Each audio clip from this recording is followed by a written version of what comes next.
Welcome to Newscast. I'm Tessa Quinn. And I'm Carmen Alvarez. Today we're talking about what people are calling, kind of brutally, AI slop for Christmas. Yeah, and specifically the criticism around AI holiday ads. CNET had a piece highlighting how some major brands, like McDonald's and Coca-Cola, tried to lean into AI-driven creative, and it didn't land for a lot of viewers. It's wild because holiday ads are usually the safest emotional bet. Like, if you can't make a cozy ad in December, when can you? Totally. And I think that's why the backlash is louder. These are brands that basically own pieces of holiday nostalgia, especially Coca-Cola. So when an ad feels synthetic, people feel it as a betrayal, not just a meh. Okay, so let's define AI slop.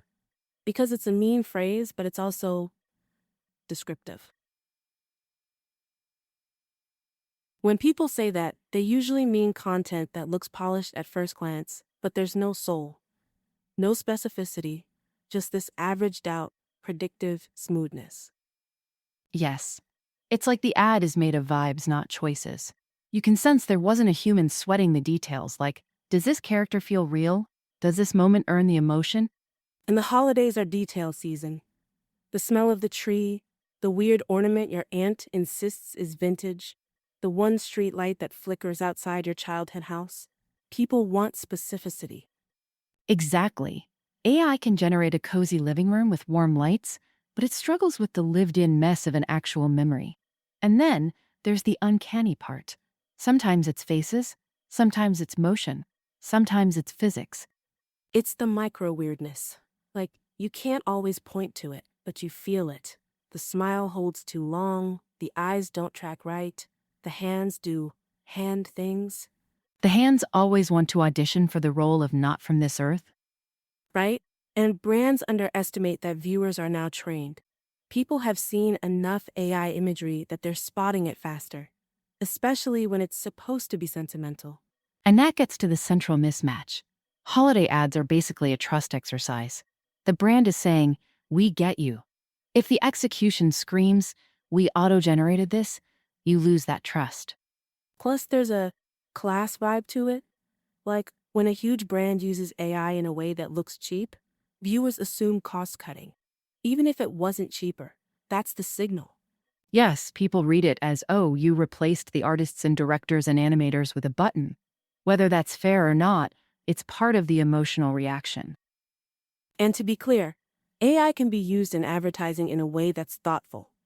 But the complaint here, at least as CNET frames it, is that these ads look like the lowest effort version of AI. Like, generate holiday magic, ship it, done. Yeah, there's a huge difference between AI as a tool in a creative pipeline, like storyboarding, concept exploration, previs, and AI as the final aesthetic. That's the thing. If AI is helping a human creative team iterate faster, and then humans polish and direct and shoot and edit, audiences might never even notice, or they wouldn't care. But when AI becomes the look, you're basically picking a fight with your own brand identity. Especially for Coca-Cola, where the holiday imagery is almost, how do I put it, sacred advertising canon. It's like using a knockoff orchestra for a classic carol. Even if the notes are correct, people are like, wait, why does this sound like a MIDI file? Perfect analogy. And there's also storytelling. A lot of AI-generated ads feel like they're missing narrative causality. Like things happen because they should be in an ad, not because the characters want something. Yes, they're like mood boards that move, pretty, but not about anything. So what's the fix? Because AI isn't going away, and brands obviously want speed and scale. I think the fix is, if you're going to use AI, you need strong human direction and a point of view. Like, tell one specific story, one weirdly real moment, and then use AI where it actually helps. Production, localization, variance, without turning the whole thing into generic soup. And be honest about it. Not in a defensive way, but in a craft way. Here's what we made, here's the team, here's how AI fit in. Because secrecy makes people assume the worst. Also, this is small, but it's huge. Quality control.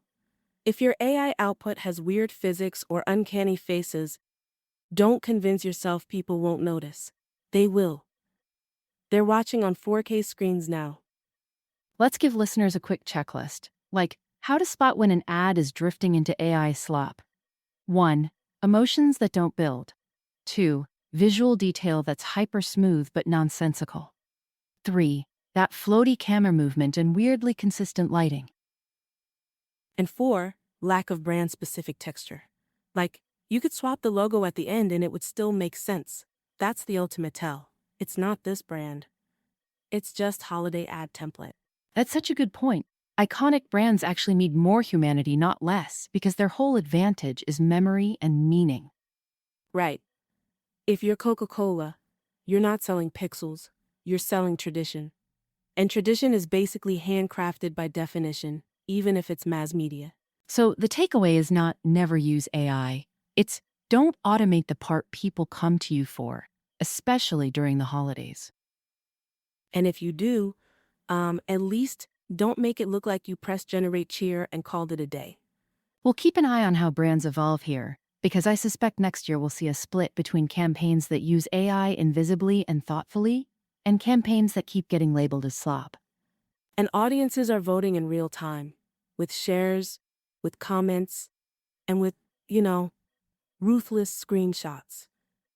That's it for today's episode. Thanks for listening. Here on Neural Newscast. Visit neuralnewscast.com for more.